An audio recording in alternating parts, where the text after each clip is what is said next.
The life insurance money was just enough to cover the funeral expenses. After 42 years together, I, Ruth Ann Miles, stood alone in the aging house in the old West End of Toledo, trying to figure out how to stretch my pitifully thin teacher's pension for as long as possible. I was 63 years old, and for the first time since I was 20, I had to go looking for a job.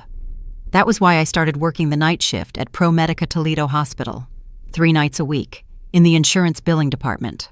The work wasn't glamorous, but it kept me busy. It kept my mind from wandering to the empty chair at the dining table, the one where someone had always been waiting for me every night. My shift ended at 11:30 p.m. I usually caught the last bus home, arriving around midnight. At least, that was before September of that year. Then the bus schedule changed. Budget cuts, they said. The last bus now left at 11 o'clock, half an hour earlier than when my shift ended. I couldn't afford to leave early and lose those hours. Every hour mattered, so I did the only thing I could. I started using a rideshare app, one my daughter had installed on my phone, just in case I ever needed it. And that was when I met Clarence, the man driving that silver Toyota. He saved my life, but not in the way anyone would ever expect. And if you think a single late-night ride can't change anything, keep listening. Because from that moment on, everything in my life began to turn in a completely different direction. The car pulled up in front of the hospital's employee entrance, and in that moment, I almost didn't want to get in. September comes early in Toledo. The cold had already arrived. Wind off Lake Erie swept through the wide, empty parking lot, carrying with it a damp, metallic chill, the kind that makes you feel like you're standing alone in the world. The man behind the wheel looked to be in his late 50s. His hair was silvering at the temples, deep lines etched around his eyes, marks of a life that hadn't been gentle.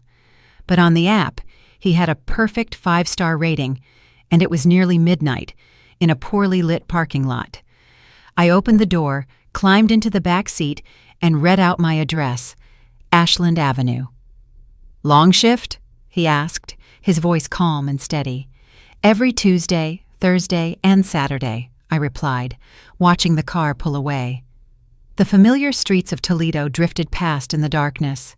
The old brick houses of the old West End, trees stripped bare before winter, dim yellow streetlights casting their glow over cracked sidewalks, all of it so familiar it hurt. "How long have you been driving?" I asked. "About 3 years," he said. "Lost my job at the Jeep plant when they downsized.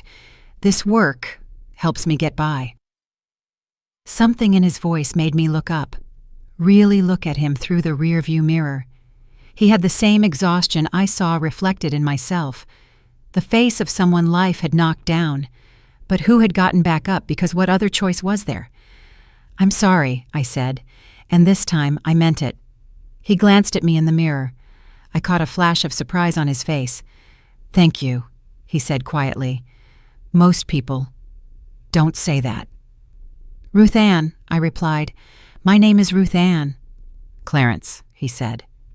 And in the blur of passing streetlights, I saw the hint of a smile. Then something strange began to happen. 3 nights a week, I requested a ride. And 3 nights a week, Clarence's silver Toyota accepted the trip. At first, I thought it was coincidence, but by the 3rd week, I realized he was waiting for me. He logged in around 11:20, parked near the hospital, and made sure he was the one who picked me up. We fell into an easy routine. I slid into the back seat, exhausted after 8 hours of medical billing codes and insurance claims, and Clarence already had my address queued up. No need to ask. 12 minutes home. At first, we talked about nothing: the weather, traffic, how the day had gone. But then, week after week, the conversations grew deeper. One October night, as the car rolled through the dark streets of the old West End, Clarence asked, "Do you live alone?" I hesitated. Not out of suspicion. There was something about Clarence that made me feel safe, but because the answer still hurt. "Yes," I finally said. "My husband passed in March, pancreatic cancer. From diagnosis to the end, it was only 11 weeks. In the mirror, I saw Clarence's jaw tighten. "I'm truly sorry, Ms. Ruth Ann." "Thank you." I looked out the window. The old Victorian houses blurred under the streetlights. 42 years, I continued, my voice softening. I don't know how to live alone. That's why I took this job. Not just for the money, but because that house, it's too quiet. Clarence nodded, eyes fixed on the road. My daughter wants me to move to Colorado to live with her, I went on. But Toledo is my home. That house is where we raise LaToya, where Marcus planted tomatoes every summer. I'm not ready to leave. I understand, Clarence said gently. And somehow I knew he truly did. At the time, I didn't know that those seemingly harmless conversations were laying the groundwork for a night where, if even one small detail had been different, I might not be sitting here telling this story. The following week, it was Clarence's turn to talk about his life. My wife left me 2 years ago, he said, as we stopped at a red light near the park. His voice was calm, but the pain beneath it wasn't hidden. She took our daughter with her, not out of anger, just exhaustion from the financial strain. Do you see your daughter? I asked. Not often. He signaled and turned onto the street leading to my house. She lives in Ann Arbor now. Good job. Good life. She doesn't need a failed father like me. You're not a failure, I said firmly. I lost the factory, lost the house, lost my family, he replied bitterly. That's the definition of failure, Ms. Ruth Ann. No. I leaned forward, reaching through the gap between the seats and placing my hand on his shoulder. Failure is giving up. You're still here, still working, still fighting. That's courage, Clarence, not failure. He parked in front of my house, turned off the engine, and looked back at me. His eyes were wet. Thank you for that. That was the night I started tipping him more. Not much, just a few dollars extra, but enough for him to notice. At first, he tried to refuse. Ms. Ruth Ann, you don't have to— You're keeping an old woman safe, I said. That's worth something. But the truth was, those 3 rides a week had become the brightest points in my lonely schedule. Clarence never pitied me, never treated me like a burden. He listened when I needed to talk and stayed silent when I needed quiet. In a world where I felt invisible, too old to be noticed, too widowed to be cared about, Clarence saw me, and in Clarence, I saw myself. 2 people stripped by life of what they loved most, still trying to find a way forward. November arrived with harsh winds off Lake Erie. The season's first snow blanketed the Old West End, turning the old Victorian homes into winter postcards. But the beauty didn't chase away the cold that seeped into your bones, the kind that made older people like me wear 3 layers even indoors. The hospital turned on the heat, but the basement, where our insurance billing office was located, was always cold. I drank more coffee, holding the warm cup just to keep my fingers from going numb. One night, as I prepared to leave the hospital, I looked at the coffee in my hand and thought of Clarence. It was -2 degrees outside. He was sitting in his car, waiting for calls, engine off to save gas. Without thinking much, I turned back to the cafeteria and bought an extra cup. When the silver Toyota pulled up, I tapped lightly on the passenger window. Clarence rolled it down, surprise clear on his face. For you, I said, handing him the coffee. He looked at the cup as if I had just given him gold. You don't have to do this. I know. I opened the back door and slid in. But night shifts make hospital coffee easier to drink, and I think you need it more than I do. Clarence held the cup with both hands. Steam rose, fogging the windows. He took a sip, then closed his eyes. Thank you, Ms. Ruth Ann, he said, his voice catching. You have no idea how much this means. But I did. Because every night, when I slid into the back seat, heard his familiar greeting, his gentle questions about my day, that was what pulled me back from the loneliness that was slowly swallowing me. We were no longer just driver and passenger.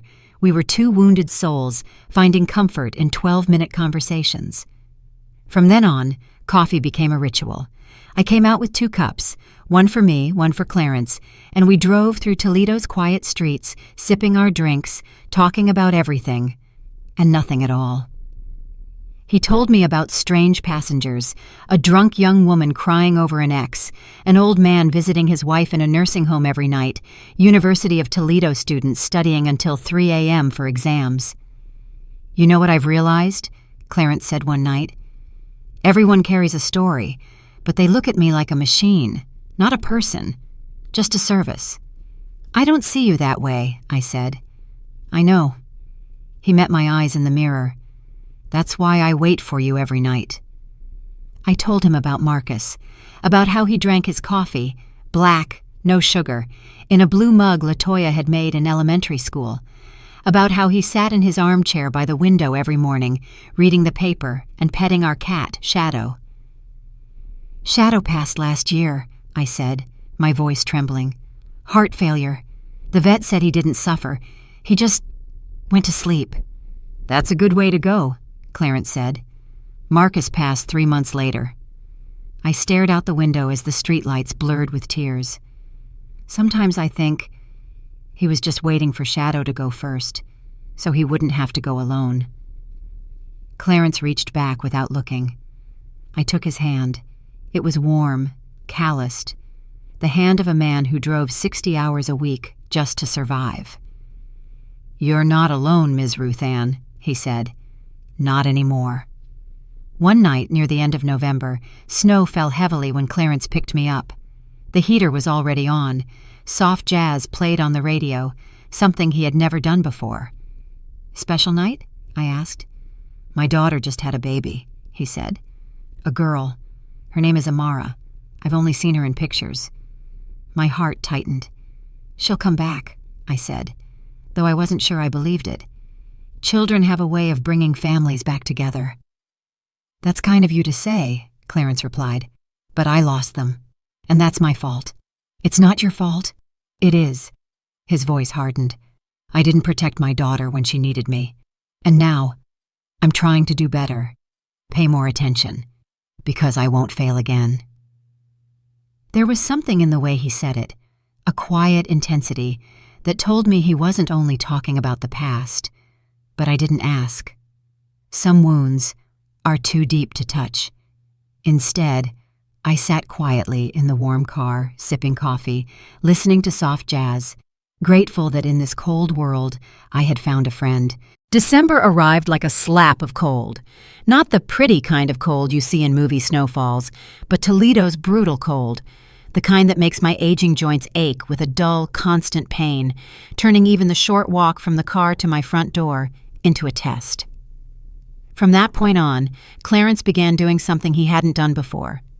He parked as close to the walkway as he could, and then he waited. He waited until I opened the door, stepped inside, and turned on the light. Only then did he drive away. One night I said, "You don't have to do that." "I know," Clarence answered, "but Toledo isn't safe at night, especially this neighborhood." He was right. The old West End, once a wealthy neighborhood of grand Victorian homes, now looked like a picture torn in half.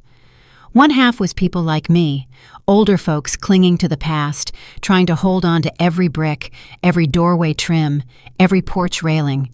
The other half was dark, abandoned houses, places where people whispered about drugs and things no one wanted to get tangled up in. My house, the 3-story brick home Marcus and I bought in 1985, was now worth only a third of what it had been the day we paid for it. But it was still my home, the only place that made me feel close to Marcus. Then one night in mid-December, when Clarence pulled up to my gate, my eyes drifted across the street, and I saw light in my neighbor's house. A gray 2-story home, exactly 3 houses down. Evan Kersey lived there, a brown-haired, middle-aged man who drove a red pickup truck. He and I only ever waved when we passed, never once had a real conversation. Right then, Clarence suddenly asked, his voice slightly off, "Do you know your neighbor?" I turned to him, startled. "Which neighbor?" "The man, 3 houses down, gray house, red pickup." "Evan Kersey?" I replied. "Not really. Why do you ask?" Clarence didn't answer right away. His hands tightened on the steering wheel. His eyes locked on the rearview mirror as if he were trying to see through the darkness itself. "Just curious," he said at last, but something in his tone, a very small tension, made my stomach tighten. That night, I still told myself I was overthinking it, until the next Thursday night. Clarence picked me up like usual, but he was silent. Not the comfortable silence we were used to, but a heavy silence, as if he were holding something in his chest, fighting to keep it from spilling out. "Are you okay?" I asked as we pulled away from the hospital. Clarence inhaled, then began, "Ms. Ruth Ann, there's something I need to tell you, but I'm not sure." He trailed off like someone standing before a door, unsure what would happen once it opened. Then abruptly, he turned left. Not toward my house. I sat up straight. "Clarence, where are we going?" "Somewhere we can talk," he replied, his voice tight. "I'm sorry for scaring you, but you need to hear this." Fear cut through me, cold and sharp, like a thin blade. Clarence drove into the empty parking lot of a closed supermarket near Summit Road. The car stopped. He shut off the engine. Then he turned fully around to look at me. Under the harsh glow of the security lights, his face looked older and more afraid. "I picked up Evan Kersey last week," he said plainly without circling around it. "Saturday night around 10:30. He was drunk, very drunk, and drunk people tend to talk." I swallowed hard, my heart pounding in my chest. "At first I tried not to listen," Clarence continued. "You know, professional courtesy. But then I heard him mention your address. The exact address, Ms. Ruth Ann." The world tilted slightly. And he was angry. Clarence took a deep breath. "This is exactly what he said." He paused, as if he hated having to repeat those words himself. "That old lady at 847 Ashland is going to be a problem. She's seen too much. We need to deal with her before she figures it out and calls the cops." The air inside the car suddenly felt so thin I couldn't breathe. "What? What?" I heard my voice crack. "There's more." Clarence pulled out his phone. His hand trembled a little. "After that, I started paying attention. Old habit from when I worked security at the plant. I took notes." He opened his notes app. "That man, Evan Kersey, I've picked him up 7 times in the past month. Every time it's late. Every time he's drunk. Every time he's on the phone. Having tense conversations like he's about to start a fight." A list of dates and times appeared clearly on the screen. "Last night I picked him up again," Clarence went on. "He talked about you again, and he said, 'She works late Tuesday, Thursday, Saturday. The house is empty. I've been watching.'" A freezing chill flooded my veins. He's been watching my house? I think so. Clarence looked at me without blinking. "And I think it's more than just watching." His jaw tightened. "2 nights ago, I drove past your street on my way home. I saw his pickup parked 2 houses away from yours at 2 in the morning, just sitting there. Lights off, engine running." "Why would he?" I couldn't finish the sentence. My throat locked tight. "I don't know." Clarence shook his head very slightly. "But Ms. Ruth Ann, you can't go home tonight, please." My head spun. Evan Kersey, the man I'd waved at cheerfully for 2 years, was clearly planning something dark. And the only reason I knew was because a rideshare driver I once brought coffee to had paid attention. "Comfort Inn," I said at last, my voice barely a whisper. "Take me there. I'll stay tonight, and tomorrow I'll go to the police." "No," Clarence said firm. He stared straight at me through the mirror, his voice hard as steel. "We're going to the police right now. Tonight. It's almost midnight. Ms. Ruth Ann." His voice rose with urgency. "That man tried your door tonight while you were at work. What if he comes back? What if somehow he has a key?" He was right. I knew he was right. 20 minutes later, we were sitting inside the Toledo Police Department. I still thought I was walking into a police station to report terrifying stalking. But I didn't know that in just a few minutes I would discover why Evan Kersey had mentioned my name, not because of any personal hatred, but because of a secret inside the very place where I worked. The interrogation room was small and cold. the smell of old coffee mixed with harsh cleaning chemicals, stinging my nose. The fluorescent light overhead buzzed, its sharp white glare making everything look sickly, unreal, like a scene that couldn't be real. I told them about my routine, about how I barely knew Evan Kersey. Clarence pulled out his detailed records, every ride, every fragment of conversation he'd overheard, every time Evan had mentioned my address. "And you're sure he said deal with?" the detective asked, gray eyebrows drawn tight. "Certain," Clarence replied. "I started recording the rides after the second time, audio only to protect myself. Passengers agree when they request the ride. It's in the app's terms of service. I can play it for you." The detective's eyes sharpened. "You have recordings?" "Yes, sir." The detective opened a laptop. Clarence transferred the audio files. We sat in that sterile room, listening to Evan Kersey's drunken voice talk about me, about my house, about dealing with the situation. The detective's face grew more severe with each clip. When the last file ended, he looked at me and asked slowly, "Ms. Miles, do you know why Mr. Kersey thinks you've seen something or know something?" "Nothing," I insisted. "I work at the hospital 3 nights a week. I go home and sleep. That's my whole life. I don't even know what that man does for a living." The detective exchanged a look with a younger officer, then said, each word dropping like a weight onto the floor, "He works at ProMedica Toledo Hospital. Maintenance, night shift." My blood seemed to freeze. "What? You've never seen him there?" "The hospital has 400 employees," I said, my voice turning hoarse. "I work in billing, down in the basement. I hardly see anyone besides my direct co-workers." But even as I said it, something scratched at my memory. A janitor I sometimes passed in the hallway, always around 11:15 when I was getting ready to leave. A man pushing a cleaning cart, always wearing a baseball cap pulled low. I had never looked at his face, never paid attention. "The basement," I said slowly, "where the billing office is. He cleans down there, doesn't he?" The detective nodded. "According to the schedule, he's assigned to the basement, administrative offices, and the record storage." "The record storage," I repeated. And then everything clicked in a horrifying way. "Oh my God!" My hand flew up to cover my mouth. "The missing files!" Everyone in the room turned toward me. 3 weeks ago," I said, the words spilling out faster, "my supervisor noticed irregularities. Patient files had been paid out, but the physical files were gone. Random files, nothing that seemed connected. We thought it was a filing error. Someone mis-shelved them." I swallowed hard. "We're doing an audit, manually reviewing everything, but we haven't found them. The audit is still ongoing." The detective leaned forward. "What type of files?" "Elderly patients, Medicaid patients." Nausea rose in my throat. People who probably wouldn't notice, or wouldn't complain about billing errors.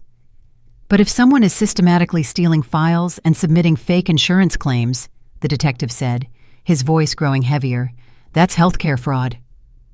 "Federal charges," the younger officer added. "Serious time. And if he knows you're part of the audit team, if he thinks you're about to figure out it's him." The room went silent. "He works nights," I whispered. "He has access to everything after hours. And I leave at 11:30, 3 nights a week, the same schedule. He can track my routine, know when I'm not home, know when to—" I couldn't finish. "Destroy evidence," Clarence said quietly, but firmly. "He's trying to get into your house to see if you've taken work home, if you have files or notes that could tie him to the theft." The detective shot to his feet, his chair scraping the floor with a harsh squeal. "We need to search his property right now." Then he looked at me, his voice no longer a question. "And Ms. Miles, you will not be going home tonight. We're putting you in a hotel under protection until everything is sorted out." Everything happened so fast I could barely breathe. The detective made nonstop calls, waking a judge to request an emergency search warrant. Another officer escorted me out of the station in the middle of the night, driving me straight to a hotel. Clarence stayed behind to provide more statements, as if he were still trying to hold the front line so I wouldn't have to face all of it alone.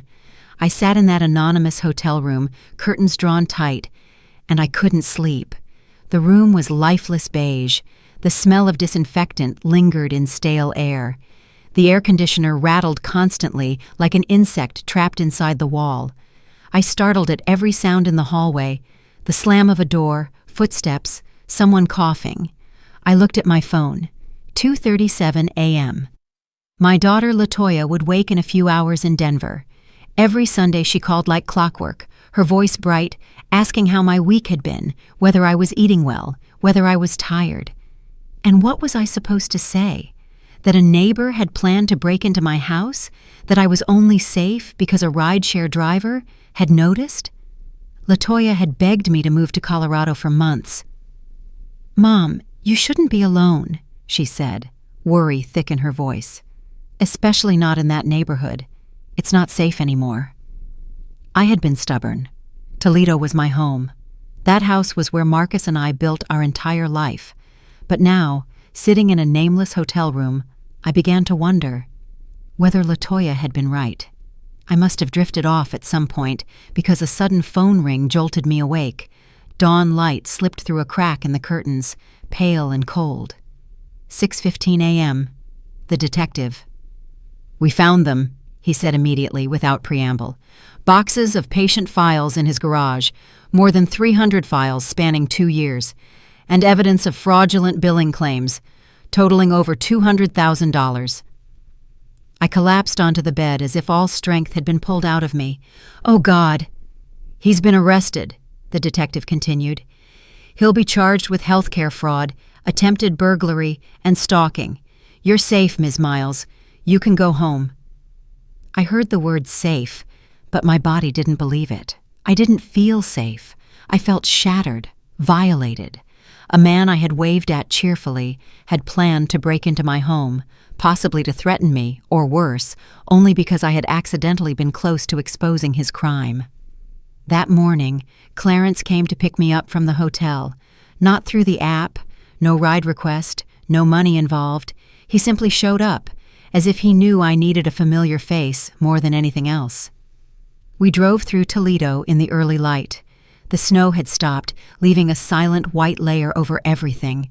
The streets were empty, shops still closed. Thin smoke rose from chimneys into the gray sky. Neither of us spoke for a long time. Then I asked, my voice rough, "How did you know?" Clarence didn't answer right away. His hand stayed steady on the wheel. "How did you know to pay attention, to record everything like that?" He stayed quiet a moment longer, as if he had to walk through a painful door in his mind. Then he finally said, "My daughter." He stared straight ahead, his voice low, heavy. "Before my wife left, before everything collapsed, my daughter had a boyfriend. We all thought he was a good guy, successful, charming. Until one day, she said he kept driving past her apartment at strange hours, and he always acted like he knew where she was." I watched his face in the rearview mirror. "I didn't pay enough attention," Clarence continued, his voice thick with old regret. "I told her she was being paranoid." He paused, his jaw tightened. "Then one night, he broke into her apartment." The air inside the car thickened. "He hurt her badly," Clarence said, each word like it had barbs. "That's when my wife had enough. Enough of me. Enough of me not being able to protect my family. She took our daughter and left. And I don't blame her." Tears ran down my face before I even realized. "So now I pay attention," Clarence said, his voice suddenly hard. "I listen when drunk people talk. I notice when someone repeats the same address, when they talk about watching someone, dealing with someone." He swallowed. "Because I failed once, and I won't fail again." I whispered, as if saying it louder would make the truth shatter. "You saved my life." Clarence glanced at me in the mirror. His voice softened but deepened. "You saved mine first." He said it slowly, clearly. "You treated me like I mattered, like I was worth talking to, not just a service. You brought me coffee. You asked about my day." He exhaled. "Do you know how rare that is, Ms. Ruth Ann? Most passengers don't even look at me. I'm just a driver." He paused. "But you saw me." We turned onto Ashland Avenue. In the morning light, my house looked normal, peaceful, as if none of last night had happened. But I knew I would never look at it with the same eyes again. 3 houses down, police tape sealed off the gray 2-story house. The red pickup still sat in the driveway like a terrifying exclamation point. I had thought, that's it. They caught him. Everything will go back to normal. But the truth was, catching one person is easy. Getting back the feeling of safety inside your own home, that is the real fight. The first week was the worst. The police needed me back at the hospital multiple times. I had to repeat again and again what I knew about the audit, which files were missing, who had access. Every time I went down into the basement, where Evan Kersey had worked, where he had watched me, where he had planned, my stomach tightened as if someone were twisting a wire inside me. My coworkers looked at me differently. Some looked with pity. Some looked with a kind of sick curiosity. "Did you know?" a woman from Billing A whispered. "Was he really that dangerous?" I didn't know how to answer. Going home was worse. Every sound made me flinch. The old house settling with age, the heater clicking on, a branch brushing the window, everything suddenly turned into a threat. I found myself checking the locks multiple times each night, pulling the curtains, looking outside, jumping whenever headlights swept across the wall. On Sunday, LaToya called. This time her voice wasn't bright. She sounded terrified. "Mom, I just saw the news. Why didn't you call me?" "Sweetheart," I said, trying to keep my voice steady. "I'm okay. The police arrested him." "You're not okay!" LaToya burst into tears. "A man was watching you. He tried to get into your house. You have to come here, right now. I'll buy you a plane ticket." "LaToya, stop." I closed my eyes and rubbed my temple. "I can't abandon everything and run. I have a job. There's a trial. I have to testify." "Then after," she sobbed. "After the trial, Mom, promise me you'll consider moving." I didn't promise. I couldn't. Toledo was all I had left of Marcus. But after I hung up and looked around the empty house, a house that no longer felt like a shelter, but like a place that had been violated, I found myself wondering again whether LaToya was right. Clarence still drove me to and from work, 3 nights a week. But now I sat in the front seat, and we were no longer just driver and passenger.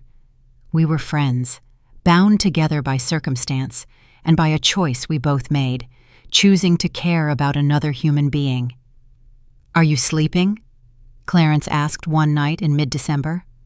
I shook my head. "Sleeping pills help," I said. "But the dreams—" "PTSD," Clarence said softly. "I had it after what happened to my daughter. It took me 2 years before I could sleep in a dark room without leaving a light on." "Does it go away?" I asked, small-voiced. "It eventually eases," Clarence answered. "But you need help, Miss Ruth Ann. Talk to someone. Doesn't the hospital have counseling services?" It did. And the next week I started seeing a therapist named Dr. Patterson, a young woman with a gentle voice, kind eyes, and no judgment. "You've been through trauma," she said in the first session. "Your home, your safe place, was violated. Even if nothing actually happened in reality, the intention alone is enough to cause psychological harm." She taught me how to breathe, basic exercises, how to pull my thoughts back into the present whenever fear surged in. Slowly, very slowly, I began to heal. The investigation lasted for weeks. They uncovered Evan Kersey's entire operation, how he stole files for more than 2 years, submitted fake claims for procedures that were never performed, and pocketed the insurance payments. My role in the audit truly had put me in his crosshairs. The drunken conversations in Clarence's car had exposed the plan. He intended to search my house for any evidence I might have brought home, and then deal with me if I became too big a problem. The police never said exactly what deal with meant, but when I saw Evan's name in the paper, a face so terrifyingly ordinary and eyes so cold, I understood, just how lucky I had been. February arrived with brutal cold winds off Lake Erie. Toledo sank into snow. Familiar streets turned into a dangerous mix of ice and road salt. One careless step, and you could slip and fall. But the cold outside was nothing compared to the cold I felt every time I thought about the upcoming trial. I would have to testify. I would have to face Evan Kersey in the courtroom. The prosecutor was a middle-aged woman named Sarah Hendricks, sharp voice, eyes like steel. She met with me 3 times to prepare. In our first meeting at her office, Sarah said plainly, firmly, "You'll be fine, Ms. Miles. We have very strong evidence. The files found in his garage, the recordings from Mr. Boyd, the search history on his computer. The defense will try to minimize it, but they don't have much to hold on to." I clenched my hands in my lap, my voice trembling. I'll have to look at him?" Sarah nodded. "Yes, but you look at me, not at him. Answer my questions clearly and simply. Don't volunteer anything you weren't asked. And remember, he can't hurt you anymore." But fear doesn't obey logic. It doesn't care about facts. It doesn't care about evidence. It simply exists, like a shadow standing in the corner of the room, waiting for the moment the lights go out. Clarence drove me to every preparation meeting. He sat in the waiting room with a cup of coffee, reading a worn old book, patiently waiting. And every single time when I walked out with shaky legs and the drained exhaustion of someone who'd been emptied out, Clarence was still there. One afternoon I said, "You don't have to do this. I can call LaToya, or take a taxi." "Ms. Ruth Ann," Clarence cut in, gentle but decisive. "We've already been through this. I'm here." And he was. He didn't leave. He didn't fail. One night, on the drive home after an especially heavy preparation meeting, I finally asked the question that had been smoldering inside me. "Why, Clarence? Why are you doing all of this for me? I'm just a passenger." Clarence was quiet for a moment. His eyes followed the snow-covered road ahead, as if each tire rolling forward was crossing a layer of memory. Then he said, "Do you remember the first night we met, when you said you were sorry about my job?" I nodded. "Most people don't do that," he continued. "They get in the car, give the address, look down at their phone. I'm invisible, just a pair of hands on a steering wheel." His voice caught, like he had to swallow down something he'd held inside for a long time. "But you looked at me. You truly looked at me. You asked about my life. You brought me coffee like I was a friend, not just a driver." My eyes stung. "After my daughter left," Clarence went on, "after I lost everything, I lost myself too. I drove 60, 70 hours a week just to survive. No one saw me. No one cared." He breathed out, as if exhaling an entire era. "Then you showed up, with coffee and kindness, and for the first time in 3 years, I felt like a human being again." Tears slid down my face. "So when I realized you were in danger," Clarence said, his voice turning steadier, "I knew what I had to do, because you reminded me that I mattered, that I could make a difference." He paused. "And I won't fail again." The trial began on Monday, February 24th. The Lucas County Courthouse was packed. Reporters lined up outside, cameras flashing non-stop. The story had spread beyond Toledo, drawing national attention. "Rideshare driver becomes a hero," the headlines screamed. "A cup of coffee saves a woman's life," the articles blared. But for me, it wasn't a headline. It was a nightmare. Clarence drove me to court, guided me through the crowd of reporters, his hand steady on my forearm like a real anchor. "I'll be right outside," he whispered. "As soon as you're done, I'll be there." The courtroom was bigger than I expected. High ceiling, wooden benches, harsh fluorescent lights. Every sound echoed, the scrape of chairs, the rustle of paper, someone coughing. And at the defendant's table, wearing an orange jail uniform, Evan Kersey. For the first time, I truly looked at him. Not the faint, blurry neighbor shadow I'd once waved at. not the grainy image on the news, but a man made of flesh and bone. He looked ordinary. And that was the most horrifying thing. Brown hair, average face, nothing remarkable, the kind of person you could pass on the street and immediately forget. But when his eyes met mine, I saw something cold there. Calculation. Anger. I looked away at once. I had thought I was afraid of newspapers and cameras. But no. The most terrifying moment was when I understood. Malice doesn't always wear a monster's face. Sometimes it wears a very ordinary face and simply waits until you turn your back. The prosecutor called me to testify on the second day. I placed my hand on the Bible and swore to tell the truth, the whole truth. My voice shook when I said, "I do." Sarah Hendricks began with basic questions. My name, my address, my job at ProMedica Toledo. "Did you know the defendant, Evan Kersey?" she asked. "Not closely," I answered. "He lived 3 houses down from me. We only waved at each other, never had a real conversation." "Did you know he worked at the same hospital as you?" "No, not until the police told me." "Can you describe your role in the audit of patient files?" I took a deep breath, forcing my voice to hold steady. At the end of November, my supervisor found irregularities in billing records.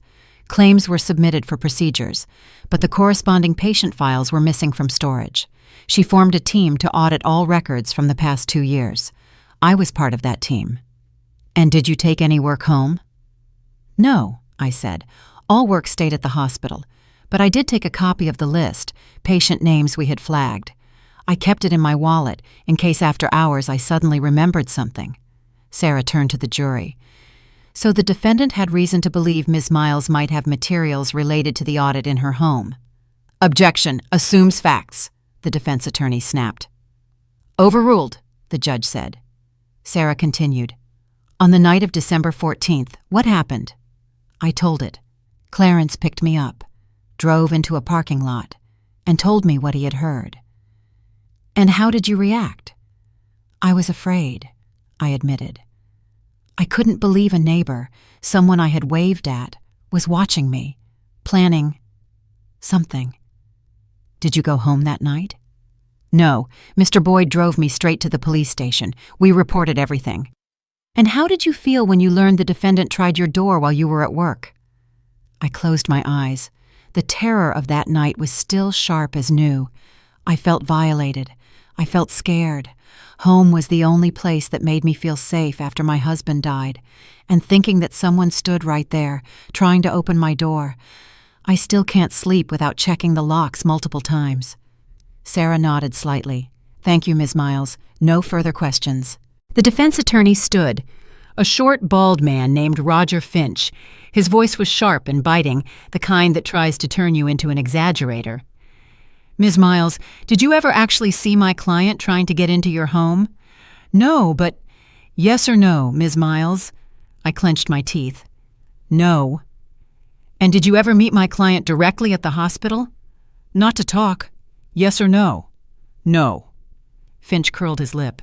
"So your entire evidence is based on what a rideshare driver, a complete stranger, told you."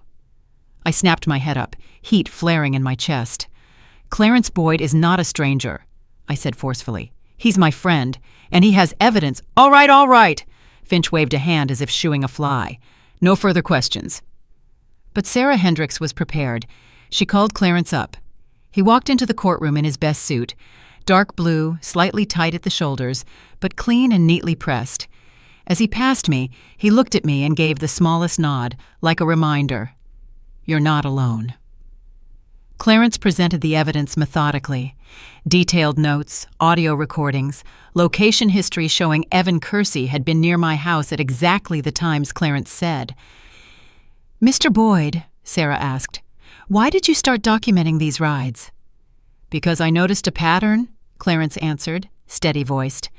"A drunk man, repeatedly, talking about the same address, the same person, with intensity and anger that kept escalating. I've seen this before." "Where?" "With my daughter." Clarence's voice caught. "She had a boyfriend who started stalking her. I didn't pay enough attention. I didn't take her seriously. The whole courtroom went utterly still. And in the end, he attacked her. I heard a few small gasps from the back. The entire room seemed to hold its breath. So, when I heard Evan Kersey talk about dealing with Ms. Ruth Ann, Clarence continued, his voice trembling slightly but not breaking, when I heard him talk about watching her routine, the house being empty, I knew what I had to do. He stopped, eyes reddening. Because I failed once, and I will not fail again. The jury deliberated for 3 hours. Then the verdict was read. Guilty.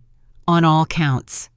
Evan Kersey was sentenced to 12 years in federal prison for healthcare fraud, 3 years for stalking and attempted burglary, to be served concurrently. When the sentence rang out, I thought I would feel relief. But I didn't. I only felt empty. Not relief, not anger, just a deep exhaustion, as if my whole body had been stretched tight for months and now the cord had snapped, leaving a cold hollow. Clarence waited for me outside the courtroom. He didn't say anything. He simply pulled me into a hug. I cried on his shoulder while the cameras outside kept flashing nonstop. March arrived, carrying the promise of spring. The snow began to melt, revealing ragged patches of brown grass beneath. The rows of trees in the old West End budded again, tiny green shoots, stubbornly clinging to dark branches, like a reminder that no matter how long winter lasts, things can still change. My life slowly returned to normal, or rather, a new version of normal. I still worked at ProMedica 3 nights a week, but now, every time I passed the basement level, I no longer recoiled from the memories.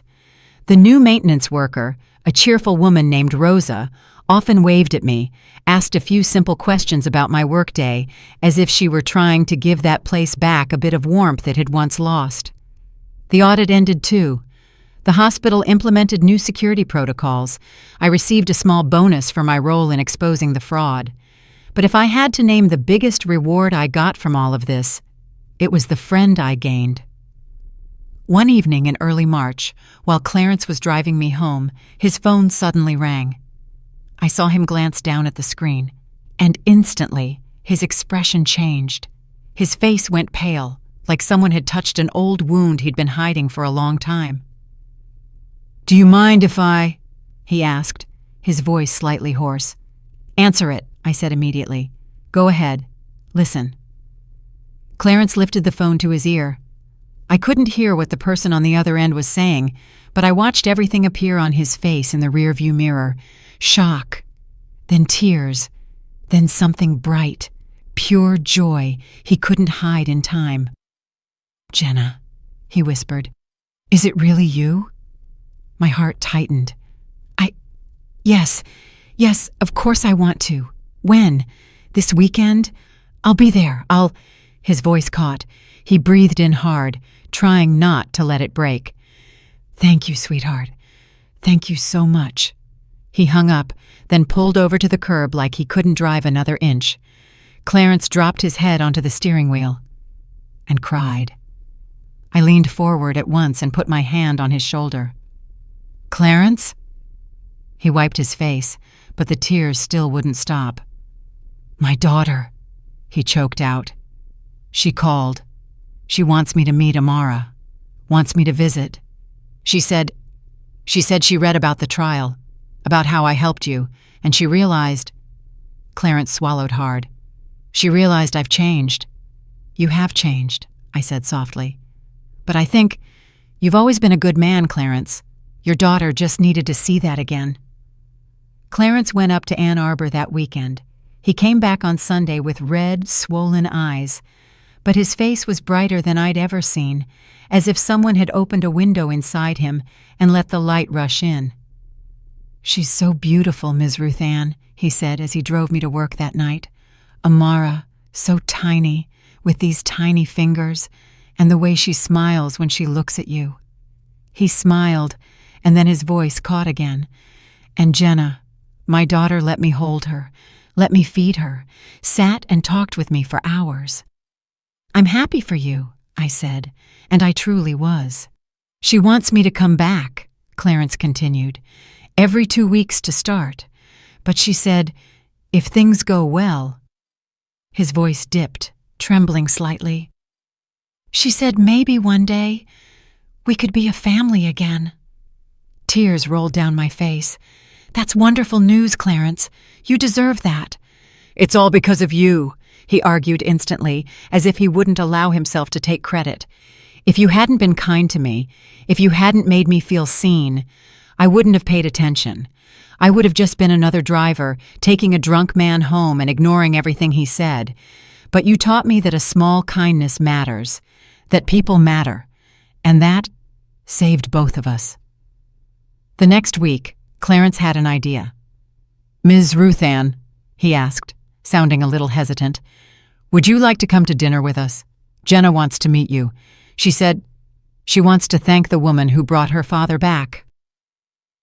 So the following Sunday, Clarence drove 3 hours to Ann Arbor, and I sat in the passenger seat. Jenna's apartment was small but warm, full of sunlight and the soft sounds of a baby. Jenna looked like a younger, gentler version of Clarence, the same kind eyes, the same warm smile.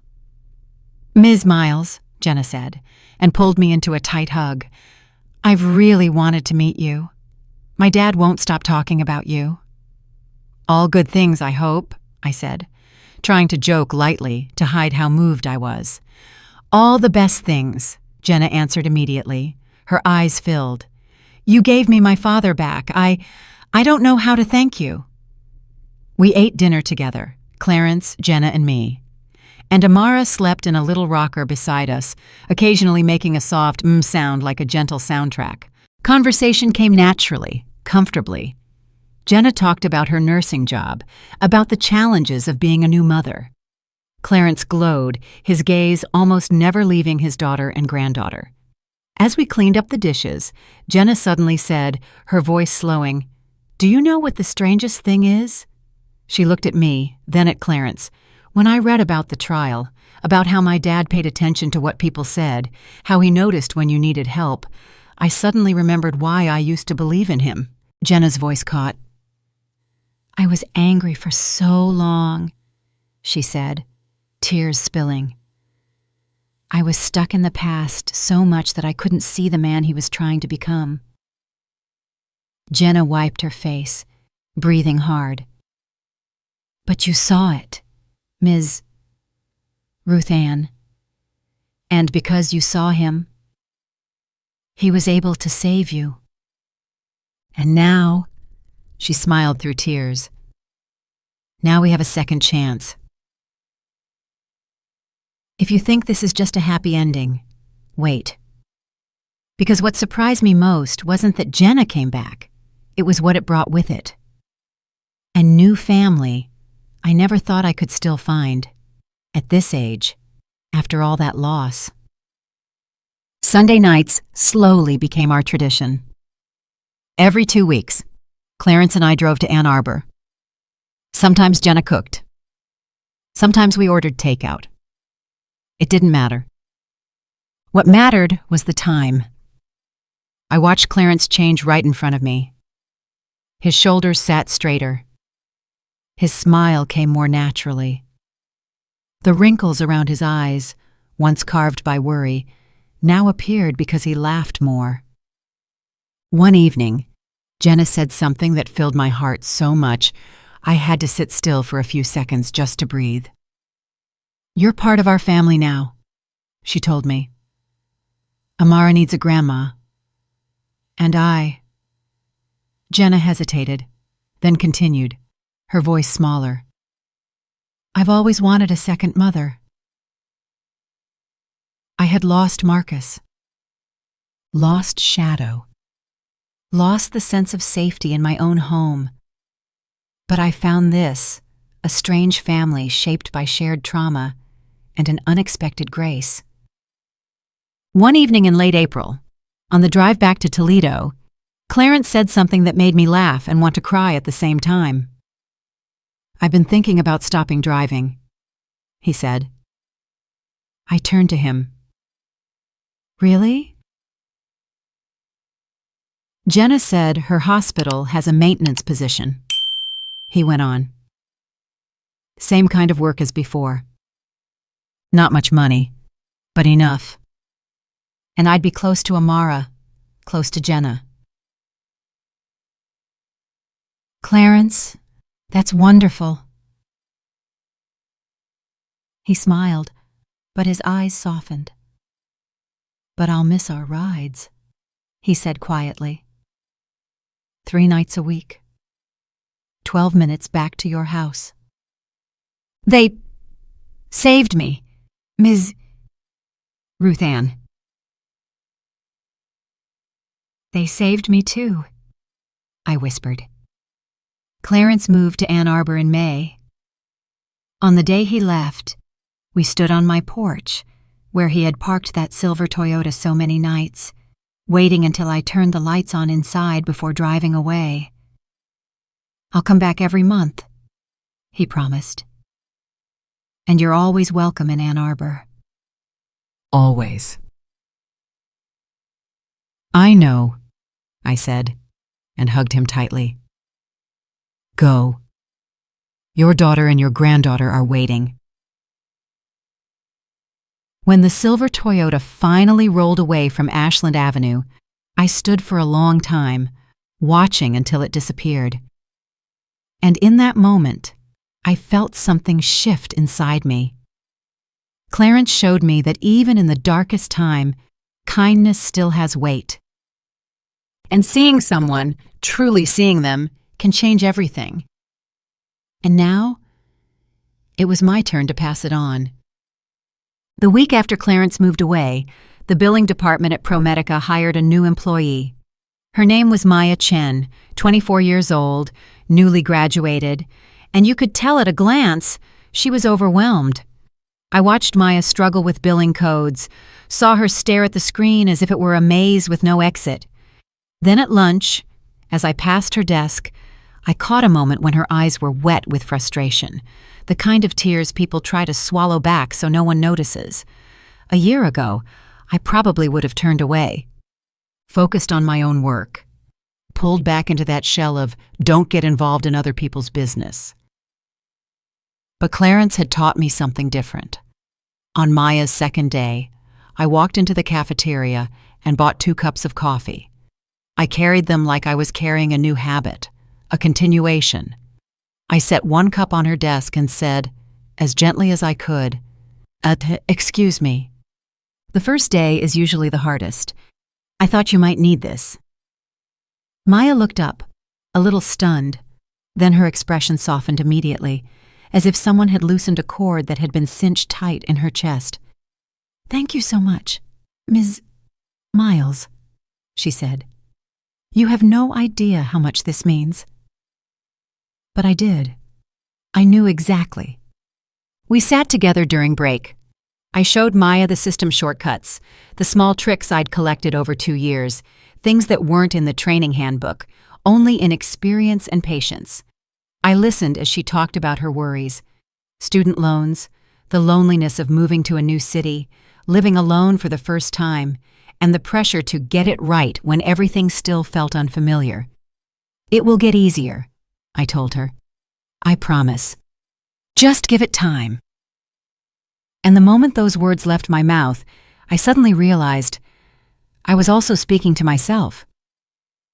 On Sunday night, LaToya called like she always did. But this time, her voice had something different in it, excited, but careful, as if she were offering a gift she was afraid I might refuse. Mom, the company is transferring me, LaToya said. They're opening an office in Cleveland. I could move there in 6 months, if I want to. My heart jumped. Cleveland? That's only 2 hours away. I know. LaToya's voice brightened, but she still sounded cautious. I could visit you every weekend. We could have dinner. I could be there if you needed me. Tears slipped down my face before I could stop them. I want that, sweetheart. I really want that. LaToya went quiet for a beat, then continued gently. And Mom, maybe if I'm closer, we can think about finding you a new place. Smaller, easier to manage, Maybe in a better neighborhood. My first reflex was to protest, because that house was mine and Marcus's home, the only place that made me feel like he was still somewhere close by. But then I looked around the empty room. That house was too big for one person. It was full of memories, yes. But it was also full of silences that sometimes weighed even more than grief. I swallowed. Maybe, I said slowly, maybe it's time. I used to think change meant betraying the past. But that night, I began to understand. Sometimes, change isn't leaving someone behind. It's learning how to carry them with you, in a lighter way.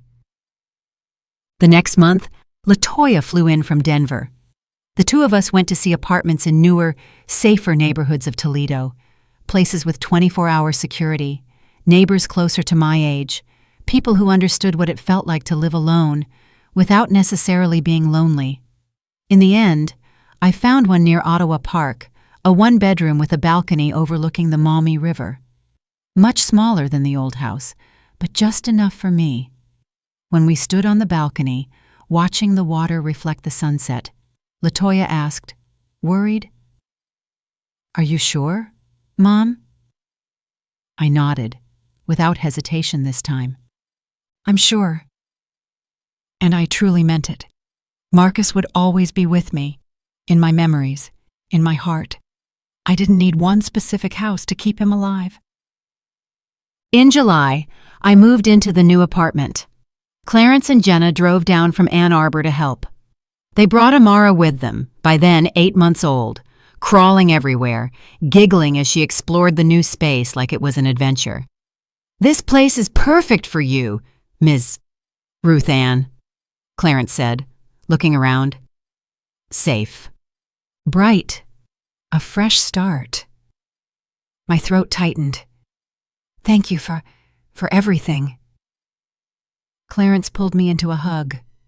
"No," he whispered. "Thank you." That night, after everyone had gone home, the apartment fell quiet. I sat on the balcony with a cup of tea. The breeze was cool but not too cold, and the sound of the Maumee River below felt like the city letting out a long breath. My phone buzzed. A message from Maya. "Ms. Miles, I just wanted to say thank you again for all your help. I just had my 3-month evaluation, and my supervisor said I'm doing an excellent job. I couldn't have done it without you." I smiled and typed back, "You did it all. I just brought coffee." But the moment I hit send, I remembered Clarence had once said something almost exactly like that to me. "It wasn't just coffee," he'd said. "It was that you saw me. You reminded me that I mattered." A year later, I still worked at ProMedica 3 nights a week. But now I drove myself. A small Honda Civic LaToya helped me buy after she moved to Cleveland. Maya became a true friend. We ate lunch together, shared pieces of our lives. Once she told me she wanted to go back to school to get a nursing degree. I encouraged her, repeating the exact words Clarence had once said to me, the words that had once kept me standing. "You're stronger than you think." Clarence visited every month. He and Jenna even talked about moving back to Toledo, closer to me, so Amara could grow up with Grandma Ruth Ann in her life. And LaToya, my beloved daughter, came for dinner every Sunday, filling my small apartment with laughter, small stories, and a kind of light I once thought I'd lost. Tonight, as I sit on this balcony watching the sun set over the Maumee River, I think about everything that has changed in just a year and a half. I think about a cup of coffee, a small act of kindness that seemed like nothing, and yet it created a ripple effect. It saved my life, helped heal Clarence's family, and taught me a lesson I will carry for the rest of my life. We never know the impact of small choices. We can never measure the lives we touch simply by seeing someone as a human being worthy of dignity and kindness. Clarence could have been just another driver. I could have been just another passenger. But we chose to see each other, truly see each other. And that choice made all the difference. So if you're listening to me right now, whoever you are, wherever you are, be kind. Not because you'll get something back, not because kindness pays interest or karma keeps score. Be kind simply because the person in front of you might be fighting battles you know nothing about. Be kind because that small gesture, that brief moment of real connection, could be what saves them. Or it could be what saves you. Because in the end, we're all just tired souls trying to find our way home in the dark. And sometimes, all we need is someone to walk with us, a cup of coffee, a voice that says, "I see you.